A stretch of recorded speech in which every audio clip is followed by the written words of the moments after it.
नमस्कार. मेघदूत हे कालिदासाचं अमर शिल्प.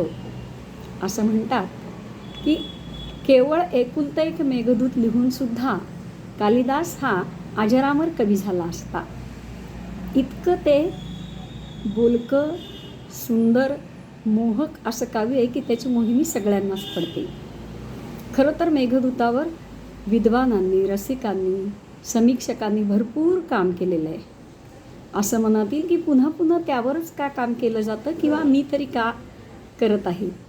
तर मेघदूताची मोहिनीच अशी आहे की सगळ्यांना त्याच्यात काहीतरी आपला सहभाग असावा असं वाटतं.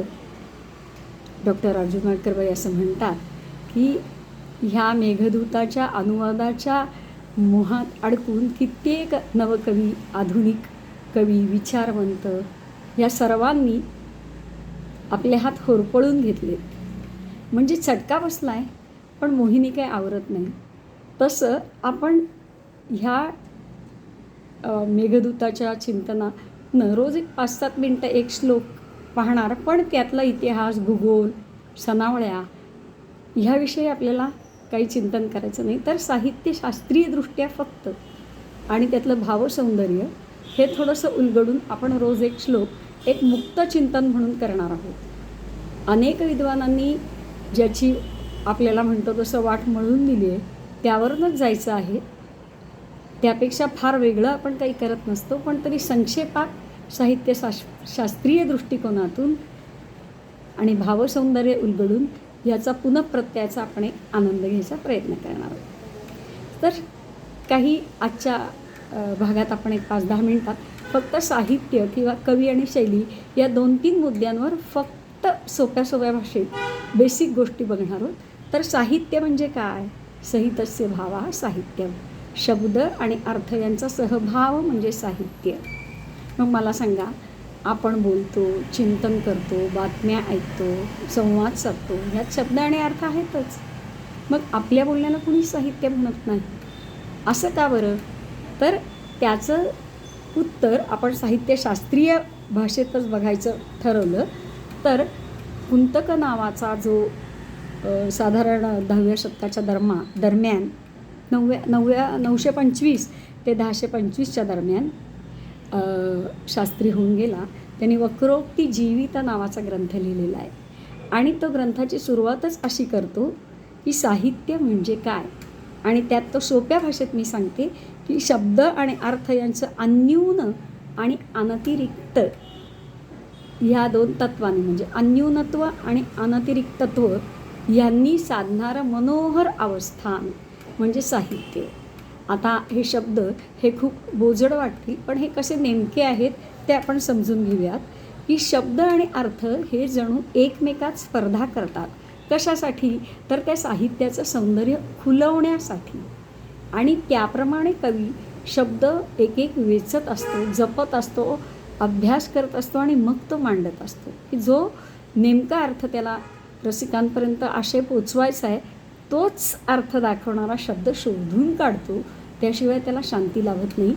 असा विचार आपण करत नाही. आपल्याही शब्दाला अर्थ असतो, आपणही अर्थाचा विचार करून शब्द मांडतो. म्हणजे साहित्य आहे, पण ते तांत्रिकदृष्ट्या आहे.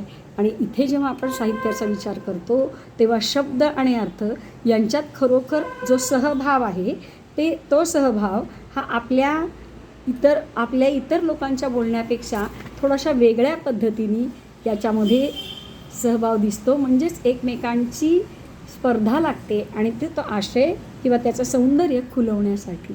म्हणून कुंतकाने असं म्हटलेलं आहे, साहित्यम अनयोः शोभाशालितां प्रति काप्यसौ अन्यून अतिरिक्तत्व मनोहारिणी अवस्थिती.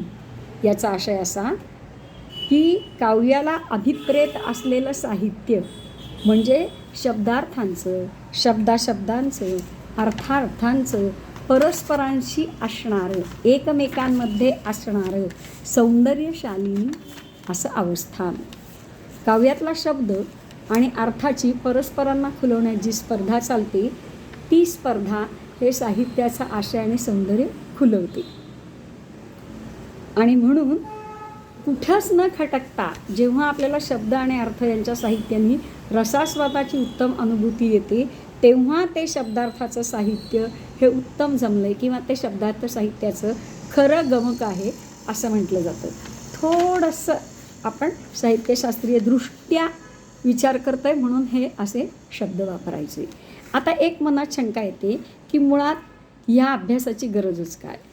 तर काव्याचा सखोल शास्त्रीय तत्वाचा अभ्यास न करताही त्याच्या रचनेने, त्याच्या बंधसौंदर्याने आपल्याला रसिकांच्या मनात कविता आल्हाद उत्पन्न करताना दिसतेच. मग हे मध्ये शास्त्राचा क्लिष्टता आणि किचकटपणा कशाला हवी? सद्यः परनिर्वृत्तये हे काव्याचं प्रयोजन आहे. सद्य हा म्हणजे तत्काळ, पर म्हणजे अलौकिक किंवा आत्यंतिक श्रेष्ठ आणि निर्वृत्ती म्हणजे समाधान. तर असं अलौकिक समाधान काव्य प्राप्त करून देतं, किंबहुना ते काव्याचं मौलिक प्रयोजन आहे. मग त्या साहित्य चर्चेचा खटाटोप करायचाच कशाला असा प्रश्न येणं स्वाभाविक आहे मनात. तर याचं उत्तर असं की शब्दाचा अर्थ म्हणजे साधा शब्दशः डिक्शनरी मिनिंग हे काव्याचं शरीर आहे, पण त्याच्यातनं सूचित केलेला प्रतीयमान जो अर्थ असतो, जो रमणीय व्यंग्यार्थ असतो, ज्याला इंग्लिशमध्ये सजेस्टेड मिनिंग असं म्हणतात, त्यातनं जो ध्वनित होतो अर्थ, तो काव्याचा आत्मा आहे. त्यामुळे उत्तम काव्याचा आस्वाद आपल्याला घ्यायचा असेल आणि तो आपण रसानुभूतीच्या जी आपल्याला ओढ असेल, तर फक्त शब्द आणि त्याचा अर्थ ऐकून चालत नाही, तर त्याच्या पलीकडे जाऊन काव्य ऐकताच जो मर्मज्ञ रसिका असतो त्याला अलौकिक आनंदाची अनुभूती येते. पहा, समई लावल्याशिवाय अंधारातली वस्तू दिसत नाही, पण आपल्याला वस्तू शोधायची ओढ असते तेव्हा समई लावतो आपण, पण लावल्या क्षणी उजेड पडल्यावर समईकडे आपण पाठ फिरवतो आणि वस्तू घेऊन पळत सुटतो. म्हणजे समईची गरज आहेच, म्हणजे शब्दार्थाची गरज आहे, त्याशिवाय ध्वन्यार्थ कळणार नाही. पण शब्दार्थ हा आपला काव्याचा आत्मा नव्हे. जसं ती वस्तू शोधणे हे मेन प्रयोजन आहे, तसं काव्याचा आत्मा जो सूचित अर्थ आहे तो आपल्याला ही जी दिव्य अनुभूती आहे ती देतो. म्हणजे दिवा लावेपर्यंत दिवा हवा आहे, पण दिवा लावता क्षणी तो स्मृतीतनं जातो आणि आपण वस्तूकडे धावतो, आपलं लक्ष त्या वस्तूवर केंद्रित होतं. त्याचप्रमाणे सहृदय रसिकाला शब्दार्थाची गरज आहेच, पण शब्दार्थावर थांबून चालत नाही. तर शब्दार्थाच्या आतला जो प्राण आहे, जो लाईफ फोर्स आहे, जे चैतन्य तत्व आहे, त्याची त्याला आंतरिक ओढ असते आणि त्यापासून त्याला अलौकिक आनंद मिळत असतो. कारण की वाच्यार्थापेक्षा वेगळी काहीतरी काव्यामध्ये शक्ती आहे याची जाणीव झाल्यावर त्याचं ते त्या व्यंग्यार्थावर लक्ष केंद्रित होतं आणि त्याची जी परिणत प्रज्ञा आहे त्या प्रज्ञेत, त्याच्या तत्वदर्शी बुद्धीमध्ये तो व्यंग्यार्थ जो आहे तो अवभासित होतो, तुमच्या भाषेत क्लिक होतो. तो डिक्शनरीतनं सांगितला जात नाही, तो कोणी निर्दिष्ट करत नाही, पण तो त्याच्या बुद्धीत प्रकाशित होतो आणि तो प्रकाश, ते ज्ञान, ते आनंद, हीच आपली काव्यानंदाची खूप मोठी अनुभूती आहे. जसं उत्तम गायक असतो, तो गातो आणि त्याच्या गाण्याने आपल्या सगळ्यांना आनंद होतो. असं म्हणतात, बाई आनंदात काय फरक आहे? पण पहा आपल्या अनुभूती. पण जो संगीतातलं शिकला असेल, तालवाद्य शिकला असेल, गायकी येत असेल, अशी ज्याला जाण आहे त्याच्यासाठी तो आनंद निराळा असतो. तो ज्ञानामुळे आणखीन त्याच्या आनंदाचा स्तर आपण म्हणतो तो वेगळा असतो. हा जसा अनुभव तुम्हाला येईल किंवा आपला सगळ्या अनुभूतीचा विषय आहे की भीमसेन जोशी शास्त्रीय संगीत गात आहेत, आनंद सगळ्यांना होईल, उपयोग सगळ्यांना होईल. पेशंट्स बरे झालेले आहेत, जे जाणकार आहेत त्यांना मात्र आणखी एक वेगळ्या स्तरावरचा आनंद होत असतो की असा स्वर लागला, असा आवाज लागला, जे काय श्रुतींचं साफल्य आहे ते सगळं जे काय असेल ते त्यांना कळतं आणि त्यामुळे त्यांचा आनंद द्विगुणित होतो.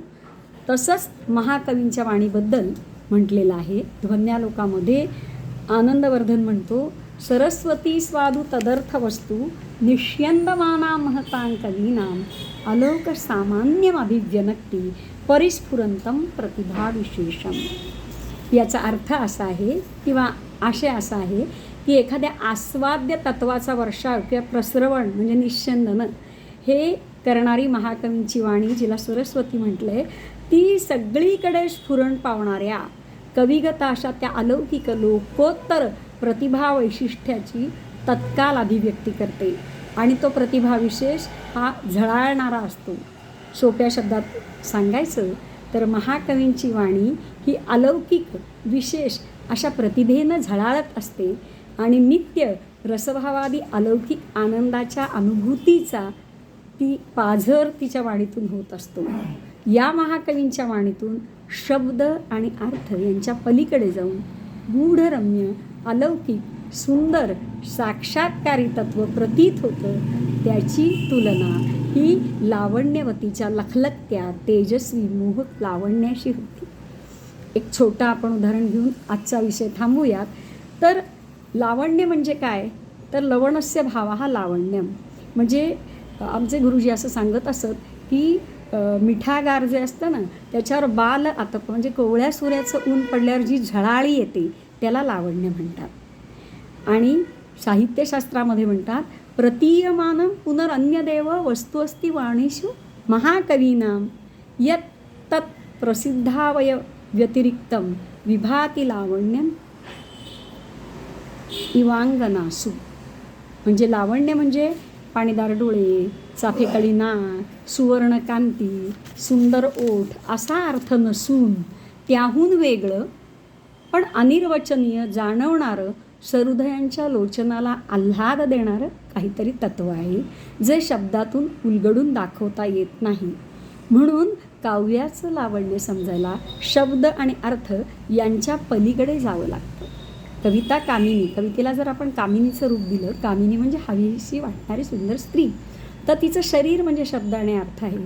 तिचे दागिने म्हणजे शब्दालंकार जसं यमक अनुप्रास आणि अर्थालंकार म्हणजे उपमा रूपक उत्प्रेक्ष इत्यादी ते आहे. तिचे गुणधर्म म्हणजे जसे काव्यात माधुर्य ओज प्रसाद असे गुण मानले आहेत तसे त्या स्त्रीचे गुणधर्म असतात, समर्पित भावना, नम्रता वगैरे. आणि तिच्यातला सगळं आहे पण ती स्त्री वृत्त असेल तर जसं कोणी समोर उभं करणार नाही, तर तिच्यात चैतन्य तत्त्व पाहिजे. तसं या कामिनी कविता कामिनीमधलं चैतन्य म्हणजे रस किंवा भाव हा तिचा आत्मा आहे. आणि त्यासाठी उरलेल्या ज्या गोष्टी आपण पाहिल्या शब्द, शब्दालंकार, अर्थ, अर्थालंकार, गुण, रीती ही सगळी सौंदर्याची सामग्री आहे. ही म्हणजे उत्तम काव्याने हा काव्याचा आत्मा नाही. आणि म्हणून हे काव्य समजून घेण्यासाठी जसा कवी आपली कारैत्री प्रतिभा पणाला लावत असतो तसंच आपण त्याची जी अपूर्व वस्तू निर्माणक्षमा प्रज्ञा म्हणजे प्रतिभा आहे, क्रिएटिव्हिटी आहे, ती समजून घेण्यासाठी रसिकाने भावैत्री प्रतिभा पणाला लावावी लागते. तर आपल्याला त्यातला आनंद मिळतो. तुम्हाला जर उद्या कोणी म्हटलं की तुम्ही एवढे अर्थ काढलात यातला नक्की कालिदासाचा मनात काय होतं, हा प्रश्नच इतका बालिश आहे. असं वाटतं की जाऊन कालिदासाला फोन करून विचारा. म्हणजे हे जे उत्तर आहे ना, हा प्रश्न आहे ना, हा साहित्याच्या अंगाकडे एकांगी दृष्टीने बघण्याच्या वृत्तीमुळे निर्माण झालेला आहे. तर साहित्याकडे बघताना कवीच्या मनात किंबहुना आपण म्हणतो ते नसेल सुद्धा, आपल्याला काय माहिती, पण तर्क, अनुमान जीवनाचं प्रतिबिंब असल्यामुळे जीवनाशी साधर्म्य रिलेट करून आपण काढलेले मुद्दे आणि भावैत्री प्रतिभा ही खूप वेगवेगळ्या उत्तमोत्तम अकृत्रिम अर्थाचे पदर उलगडत असते आणि ते त्याला गवसतं. त्याला भावैत्री प्रतिभेचा एक आशीर्वाद आहे असं म्हणता येतं. ही भावैत्री प्रतिभा सुजाण रसिकतेला आव्हान देते आणि मोठ्या आनंदानं तो रसिक काव्याचा आस्वाद घेतो, त्या काव्यसागरात अवगाहन करतो, त्या कवीला नेमकं काय म्हणायचं असेल हे ताडतो, हे पोचवतो आणि रसिकांना अनेक अंगांनी त्यामुळे अर्थाचे पदर उलगडता येतात. हे त्या रसिकांच्या प्रत्यभिज्ञा सामर्थ्यानेच. अलौकिक अर्थ काव्यार्थ तत्त्वज्ञांनाच भुलवतो, खुणावतो, भावतो आणि समाधान देतो. आणि अशी काव्य ही फक्त प्रतिभावंतांचीच असतात. म्हणून असं म्हटलंय काव्यम तु जायते कस्यचित प्रतिभावतः या न्यायानं प्रतिभासंपन्न कवीच्या अंतरंगातून उसळत्या अशा भावकल्लोलांचा तो अनिवार्य प्रपात असतो. विलक्षण रम्य पण इदम इत्थम अशी ती प्रत्यभिज्ञान असते. तर काहीतरी त्याच्यातनं रसिकाला जाणवत असतं आणि कवीला सुद्धा तोच शब्द का निवडायचा यासाठी खूप मेहनत घ्यावी लागत असते. तो अस्वस्थ होत असतो आणि त्यानंतर उत्तम काव्य ज्यामध्ये ध्वनी किंवा रमणीय व्यंग्यार्थ आत्मा आहे ते जन्माला येतं. म्हणून आपण जशी कविता अभ्यासतो तेव्हा कवीच्या प्रतिभेचा जय जयकार करतो, त्याच वेळेस भावैत्री प्रतिभा ही रसिकाला अनेक अर्थ उलगडून देत असताना त्याची प्रतिभा, भावैत्री प्रतिभा त्याला जागं करत असते.